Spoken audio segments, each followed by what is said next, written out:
Hay un momento exacto en que un almirante deja de dormir bien por las noches. No es cuando el enemigo lanza un misil, no es cuando el radar detecta una flota rival, es cuando alguien pone sobre su escritorio un informe clasificado que describe con fría precisión matemática cómo un objeto que cuesta menos que tu teléfono celular puede convertir décadas de supremacía naval en chatarra humeante en el fondo del océano. Ese informe existe, y lo que dice va a cambiar la forma en que entiendes el poder, la guerra y la enorme mentira en la que los gobiernos llevan 50 años invirtiendo billones de dólares de dinero público. Imagina que eres el capitán de un portaaviones. No cualquier portaaviones. El más avanzado, el más caro, el más letal que la humanidad jamás ha tenido la audacia de construir. Una ciudad flotante de 90.000 toneladas con reactores nucleares que podrían alimentar una metrópolis mediana, con un escuadrón de cazas capaces de arrasar un país en horas, rodeado por una constelación de destructores, fragatas, submarinos y sistemas de radar que detectan una mosca a 200 kilómetros de distancia. Tu presupuesto de operación anual supera el PIB de varios países a la vez. Eres, literalmente, la manifestación física más poderosa del poder estatal que existe sobre la faz de la Tierra. Y lo sabes. Ahora imagina lo que sientes cuando, en la pantalla del radar, aparece una mancha, pequeña, lenta, ridícula casi. No es un misil hipersónico ruso, no es un submarino de ataque chino, no es el tipo de amenaza para la que entrenaste durante 20 años. Es un dron de plástico con alas de fibra de vidrio, y un procesador que probablemente comparte arquitectura con la consola de videojuegos de un adolescente. Lo compró alguien por $400 en internet, lo modificó en un garaje con herramientas de ferretería, y le pegó encima un bloque de explosivo casero.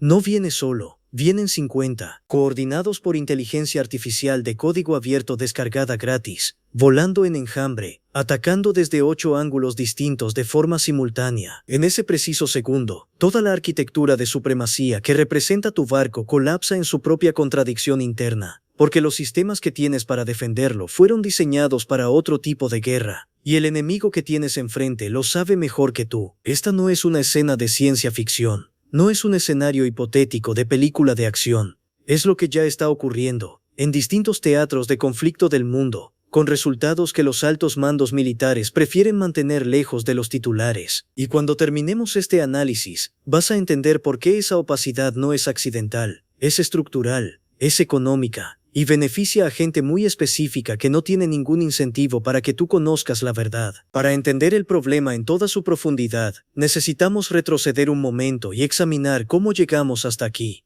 Después de la Segunda Guerra Mundial, las superpotencias llegaron a una conclusión que parecía inapelable. La tecnología superior gana las guerras. Los aliados vencieron porque tenían mejores industrias, mejores aviones, mejor logística, y finalmente el arma más devastadora jamás creada. La lección que extrajeron fue simple: gasta más, fabrica más, desarrolla mejor. El bando con el avión más rápido, el tanque más blindado y el portaaviones más grande tiene la ventaja estructural irreversible. Esa doctrina se institucionalizó, creó un ecosistema completo, universidades de defensa, laboratorios gubernamentales, contratistas privados de miles de millones de dólares, lobbies en Washington, Moscú, Londres y Pekín, y décadas de presupuestos de defensa que compiten con los gastos de salud de naciones enteras. Se construyó toda una economía política alrededor de la premisa de que la superioridad tecnológica es permanente, acumulable y fundamentalmente decisiva. Y durante décadas funcionó.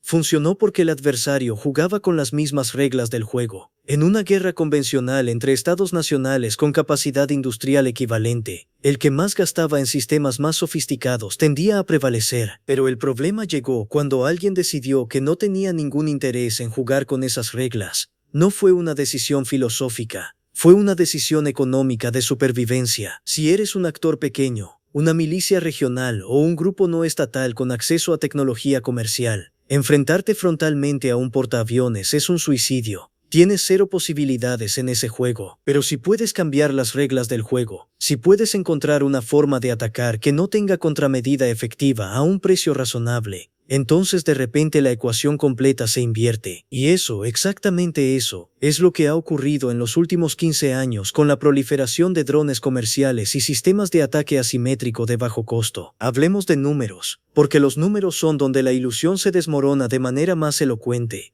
Un misil interceptor de generación actual cuesta en promedio entre 1 y 4 millones de dólares por unidad. El portaaviones mismo, con todos sus sistemas integrados, representa una inversión que supera los 13.000 millones. Si sumas todo el grupo de combate con sus destructores de escolta, submarinos y logística de operación, hablamos de un activo estratégico que supera los 30.000 millones de dólares. Un dron ofensivo de fabricación casera puede costar entre 200 y 2.000 dólares. El software de control autónomo existe en versiones de código abierto accesibles a cualquier ingeniero con formación universitaria básica, y la coordinación en enjambre puede programarse sobre frameworks de inteligencia artificial que los laboratorios de robótica universitaria publican abiertamente para todo el mundo. Ahora hagamos la aritmética que nadie en el Pentágono quiere proyectar en una presentación. Si un actor hostil lanza un enjambre de 200 drones atacando simultáneamente a un grupo de combate, el costo total del ataque puede estar entre 40.000 y 400.000 dólares. La respuesta defensiva usando los misiles interceptores disponibles puede costar entre 200 millones y 2.000 millones.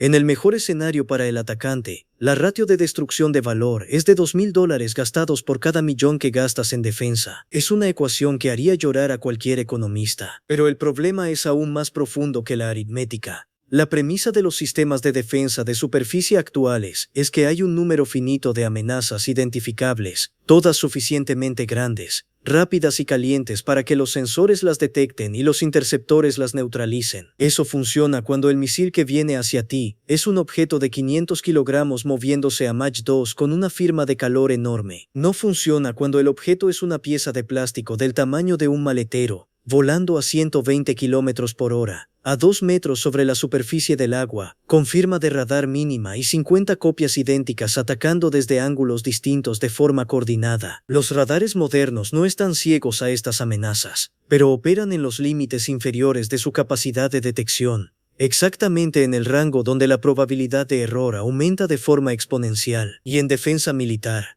un error del 5% tiene consecuencias catastróficas cuando los volúmenes de ataque son suficientemente altos. Para entender cómo se manifiesta esta vulnerabilidad en la práctica, necesitamos hablar de lo que los analistas llaman saturación por desgaste. La idea es brutalmente simple. Si atacas con suficientes amenazas de bajo costo de forma simultánea, no importa cuán buenos sean los sistemas defensivos del objetivo, los sistemas tienen capacidad finita de procesamiento, rastreo y respuesta. Cuando el número de amenazas entrantes supera esa capacidad, el sistema colapsa. No porque falle técnicamente, sino porque matemáticamente no puede responder a todas las amenazas antes de que algunas lleguen al objetivo. Las simulaciones clasificadas que han trascendido a través de investigadores y analistas independientes sugieren que un portaaviones puede saturarse de forma efectiva con ataques coordinados de entre 30 y 100 objetos voladores simultáneos, dependiendo de variables como la altitud, la velocidad y la firma electromagnética de cada uno. Eso es alcanzable con una inversión en drones al alcance no solo de potencias regionales medianas, sino incluso de actores no estatales bien financiados. Pero el portaaviones no es el único activo vulnerable. Los tanques de batalla modernos, que cuestan entre 6 y 10 millones de dólares por unidad y que durante décadas fueron considerados prácticamente invulnerables en terreno abierto, han demostrado en conflictos recientes una fragilidad desconcertante frente a drones de impacto de 5.000 dólares.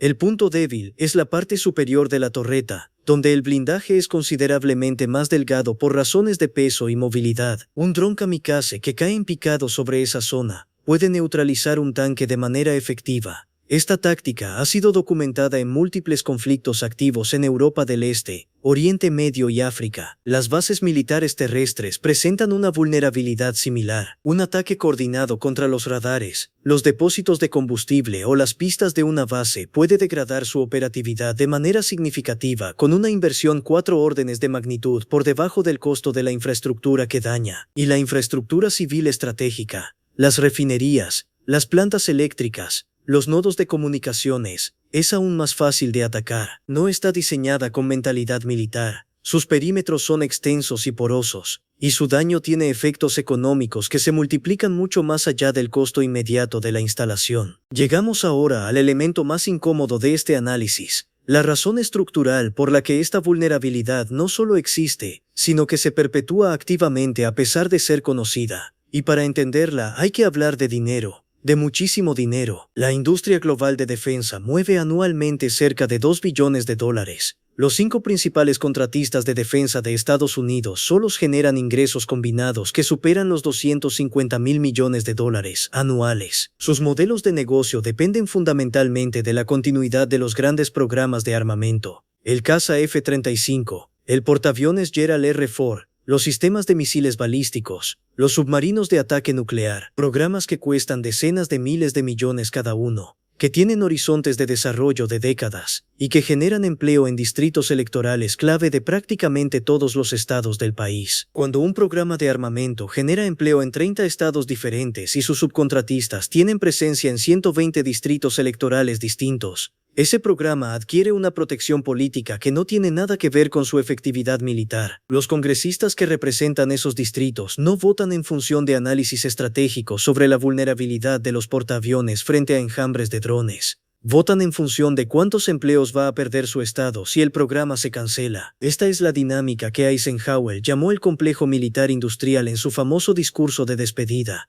y que hoy opera con una sofisticación y un alcance que habría dejado perplejo al propio Eisenhower. El incentivo perverso funciona así: admitir que un dron de $800 puede neutralizar un portaaviones de $13.000 millones obligaría a replantear de forma radical toda la estrategia de inversión en defensa. Significaría redistribuir presupuestos enormes desde grandes plataformas de alto costo hacia contramedidas económicas, sistemas de defensa distribuida e inteligencia electrónica de detección temprana. Eso sería correcto desde el punto de vista estratégico, pero sería devastador para las líneas de ingresos de las grandes corporaciones de defensa, y por extensión, para los flujos de contribuciones de campaña que esas corporaciones dirigen hacia los comités de defensa del Congreso. La respuesta institucional al problema, en lugar de ser una revisión honesta de la doctrina, es invariablemente la misma: solicitar más financiamiento para desarrollar contramedidas aún más sofisticadas y costosas que prometen resolver el problema pero que no alteran fundamentalmente el modelo de negocio. Se habla de sistemas de armas de energía dirigida, de láseres de alta potencia, de cañones de riel electromagnético. Estas tecnologías son prometedoras y en algunos casos ya tienen prototipos funcionales, pero su desarrollo se gestiona a través del mismo ecosistema industrial que tiene todos los incentivos del mundo para hacer que el proceso sea lo más largo y costoso posible. El segundo factor que acelera esta crisis es la democratización tecnológica, cuyas implicaciones van mucho más allá del ámbito estrictamente militar. Históricamente, la capacidad de causar daño a una superpotencia era un privilegio exclusivo de otras superpotencias. Para lanzar un misil balístico intercontinental, necesitabas décadas de desarrollo industrial, acceso a materiales raros y regulados, y una infraestructura de pruebas que era prácticamente imposible mantener en secreto. La barrera de entrada era tan alta que el club de actores capaces de amenazar militarmente a una superpotencia se reducía, en la práctica, a ellas mismas. Esa barrera se está derrumbando. Los componentes básicos de un sistema de drones ofensivo, los motores, los controladores de vuelo, los módulos de posicionamiento GPS, los sistemas de comunicación de largo alcance, son tecnología comercial disponible globalmente, regulada de forma laxa o directamente no regulada en la mayoría de los países. El software de control de vuelo autónomo, incluyendo los algoritmos de coordinación en enjambre, existe en versiones de código abierto accesibles a cualquier ingeniero con formación universitaria básica en robótica o ciencias de la computación. Esto significa que la capacidad de ataque asimétrico, que antes solo estaba al alcance de estados nacionales con presupuestos de defensa de decenas de miles de millones, está ahora al alcance de grupos no estatales, organizaciones criminales transnacionales, milicias regionales, e incluso de individuos altamente motivados con financiación adecuada. Los ataques con drones contra infraestructura crítica y activos militares de alto valor son una realidad documentada en múltiples conflictos activos en este preciso momento. La pregunta no es si esto va a ocurrir, sino qué tan rápido va a escalar y qué tan lejos va a llegar antes de que las instituciones de defensa reconozcan públicamente la magnitud del problema. Lo que hace todo esto especialmente peligroso es lo que podríamos llamar la trampa de la transición.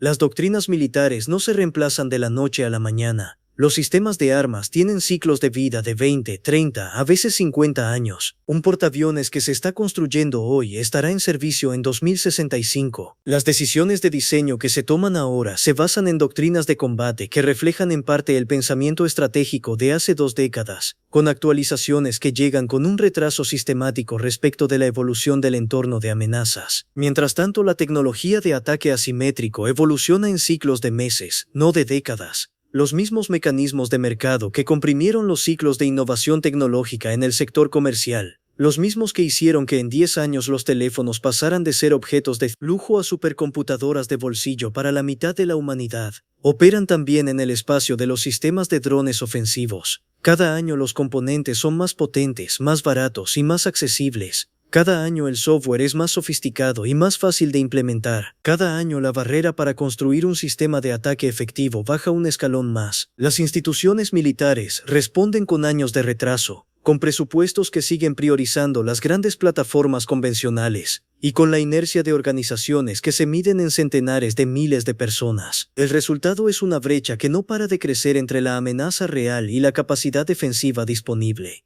No es una brecha de intención. Hay gente muy inteligente trabajando en este problema. Es una brecha estructural, resultado de incentivos económicos, políticos e institucionales que empujan en la dirección contraria a la que el cambio de paradigma requeriría. ¿Qué significa todo esto para la forma en que entendemos el poder y la seguridad en el siglo XXI?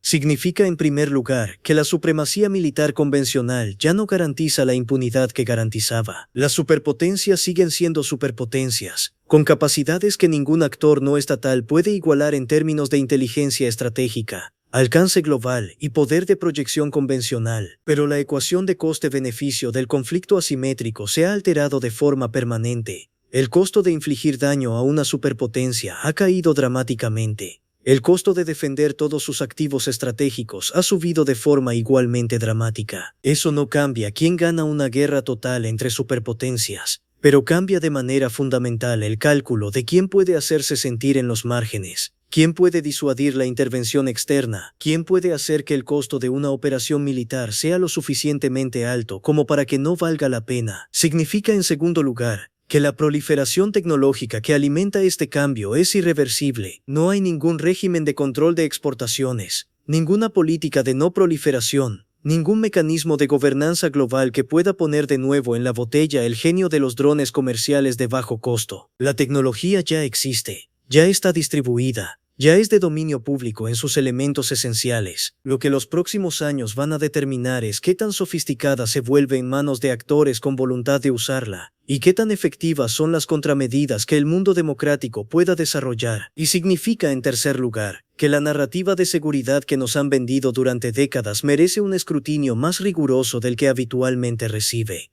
Cuando los gobiernos aprueban partidas de defensa de cientos de miles de millones anuales, cuando los portavoces militares hablan de capacidades invulnerables y supremacía tecnológica irreversible, cuando los fabricantes de armamento presentan sus productos como respuestas definitivas a las amenazas del presente, vale la pena hacer la pregunta que este análisis intenta responder. ¿Estamos comprando seguridad real? ¿O estamos comprando la imagen de seguridad que las industrias que se benefician de esa percepción tienen un interés enorme en que sigamos comprando? La invencibilidad siempre ha sido una narrativa más que una realidad. Lo que ha cambiado es que el costo de demostrar que la narrativa es falsa se ha vuelto accesible a un número mucho mayor de actores que en cualquier momento anterior de la historia. Eso no hace el mundo más seguro, pero sí hace que la opacidad sea más difícil de mantener. Y en esa transparencia forzada, por incómoda que sea para las instituciones que se benefician de la oscuridad, reside la única posibilidad real de construir estrategias de seguridad que respondan al mundo como es, no como las industrias que lo financian quisieran que siguiera siendo. El futuro de la defensa no se está decidiendo en los astilleros donde nacen los portaaviones, se está decidiendo en los laboratorios de robótica de las universidades, en las comunidades de código abierto que desarrollan software de control autónomo, en los garajes donde ingenieros autodidactas prueban configuraciones de enjambre con hardware de $200. La institución más poderosa del mundo no puede hacer nada para detener ese proceso. Solo puede elegir si quiere adaptarse a él o seguir invirtiendo en la ilusión de que el mundo cambió. Pero las reglas del poder siguen siendo las mismas de siempre. No lo son. Y esa verdad incómoda, la que nadie con un contrato de defensa firmado tiene incentivos para decirte abiertamente, Es la que acabas de leer.